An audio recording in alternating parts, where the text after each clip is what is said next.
So let's talk a little bit about those now. What do people call these? Sweet potatoes, but sometimes people call them yams, and they are not yams. So this is a sweet potato. It's not a potato and it's not a yam. It's called a sweet potato. In fact, there's an argument among some breeders that sweet potato should be one word to make sure that people don't mistake it for a potato, but we still write it as two words. So what you're looking at here is this is the Covington sweet potato. This actually is the one that is primarily produced in North Carolina. We are the #1 sweet potato producing state for about the last decade. It fluctuates. There's some other states that produce sweet potatoes, but primarily in Johnson and Wilson counties, those produce more sweet potatoes. Well, there's about 4 counties, Nash County, there's another county, and they're in constant competition to see who can produce the most sweet potatoes. But we produce between 40 and 60% of the sweet potatoes throughout the United States for the whole year. So this is a big part of the state. These were actually grown at the Seeds organization at 706 Gilbert Street here in Durham. And we all got together and planted a bunch of sweet potatoes in the summer so that we were able to harvest them in the fall to share with each other. A couple of our Master Gardener buddies actually took some of the sweet potatoes and made beer last weekend. So that's going to be fun in a couple of months to try. So this is a Covington sweet potato. You can see that it grows in these tubers under the ground that kind of clump together a lot of the time. And this one has sort of a light orange flesh, kind of a honey orange flesh, a skin, and then also an orange flesh as well. So when people think sweet potato, you can get these nationwide. When people think sweet potato, this is kind of what they have in their mind is this orange flesh. Although sweet potatoes come in lots and lots of different colors of flesh, colors of skin, all different colors. Now, this particular sweet potato was developed in North Carolina at North Carolina State University. It was available to growers in 2005. And the reason being is that previously they were growing Beauregard sweet potatoes for about the last 30, 40 years in the sandy soils of the coastal plain. You could also grow them here in the Piedmont where the soils are pretty clay-like.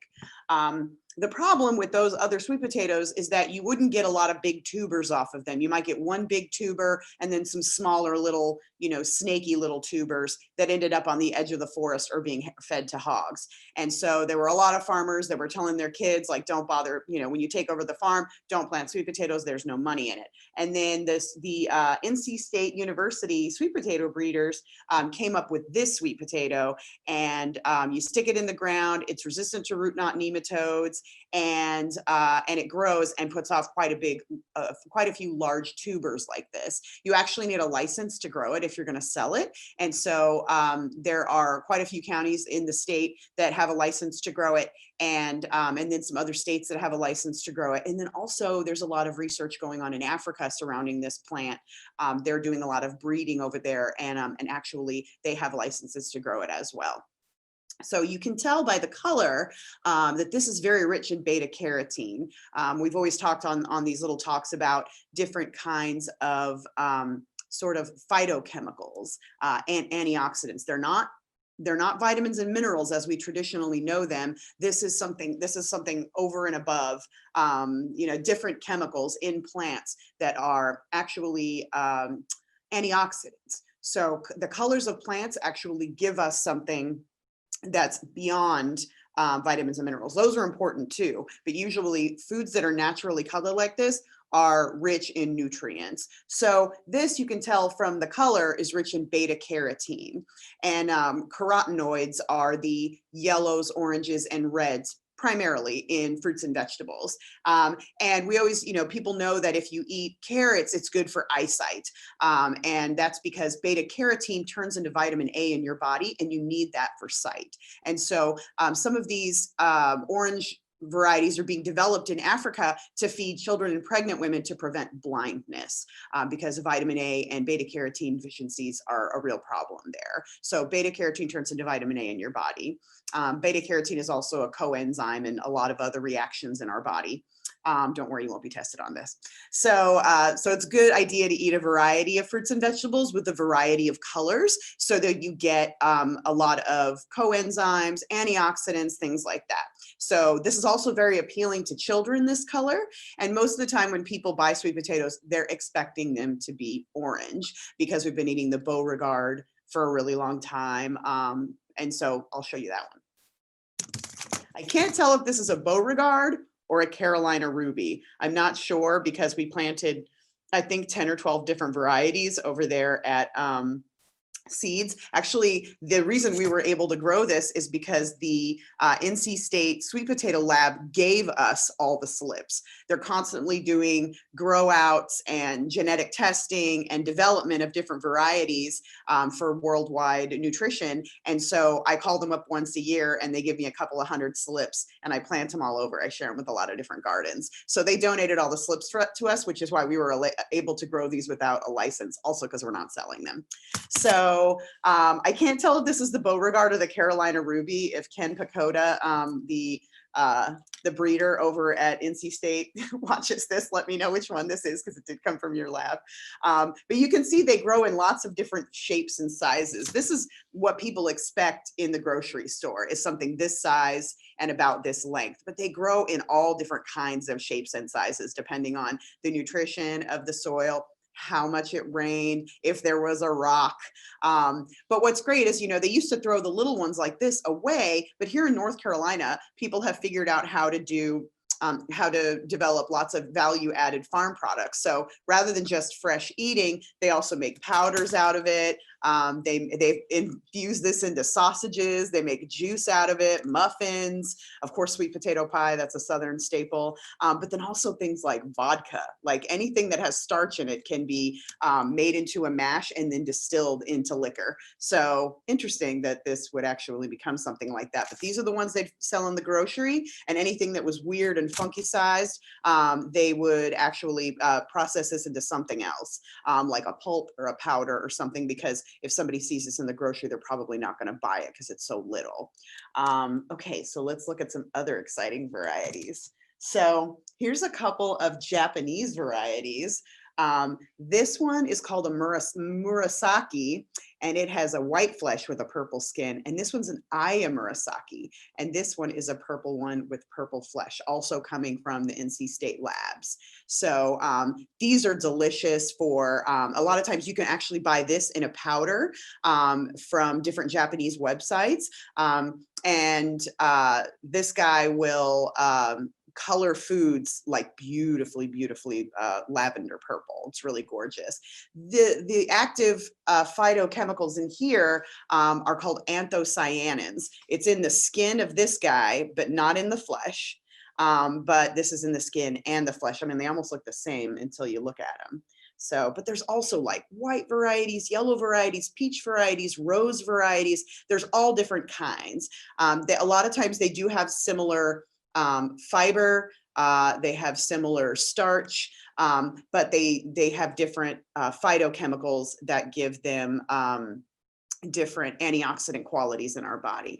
Purple is really hard to find in the diet. So anthocyanins color blueberries, purple cabbage, purple kale, things like that. And those are rare in the diet. So if you can get some of these, that's a really powerful antioxidant.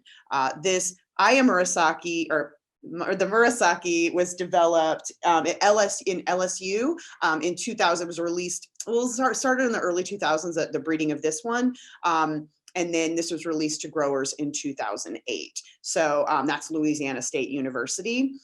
They have a sweet potato breeding program as well. So other major states that grow sweet potatoes are California, Louisiana, and Mississippi, but the Carolinas, especially North Carolina, grows more than all of them combined. So they took this guy, and then in Japan, they developed this variety from the cultivar of this variety. So this one's patented. So I don't know, they had to get permission or something to develop this one, but this is a patented variety. It's weird that you can patent a life form, but you really can. So something I wanted to tell you is that if you get a sweet potato that you really like, you can actually cultivate it for the following year. So since we just harvested these, they kind of need to be cured before you can eat them. You can eat them now, it's just you're not going to get the beautiful sweetness that you will if you cure them first. The ones you find in the grocery store are already cured, but since we dug these out of the ground last weekend, they really need to be cured. So at home, you could just put these kind of on a single layer in a cardboard box, cover them with a towel, and leave them in a warm area of your house, like even at room temperature in a closet or something, for a couple of weeks, and they'll be ready to eat. They'll be sweeter and more lovely. You could eat them now, but they'll taste even better a couple of weeks from now. The way they do it commercially is they stack them in crates, and they keep them between 5 and 20 days at like 85 degrees at 90% humidity, and that cures them really quick. But there are other ways that you can cure them. They'll cure over time. Whatever you do, do not put them in the refrigerator, whether you bring them home to cook them for later, or if you bring them home to store them. I mean, it's a great, pandemic food. We want to go to the grocery store as little as possible. You can bring them home, lay them in a single layer, or even after they're cured, you can actually put them in like a basket or something and leave them in a dark closet, and they'll be good for months and months. In the commercial sphere, the harvest is in early fall, late summer, early fall, and they actually, after curing them, can keep them up to 13 months at 55 degrees and about 80% humidity. So they last a really long time. You don't need to go to that kind of length at your house. Just eat them within a few months and you'll be fine.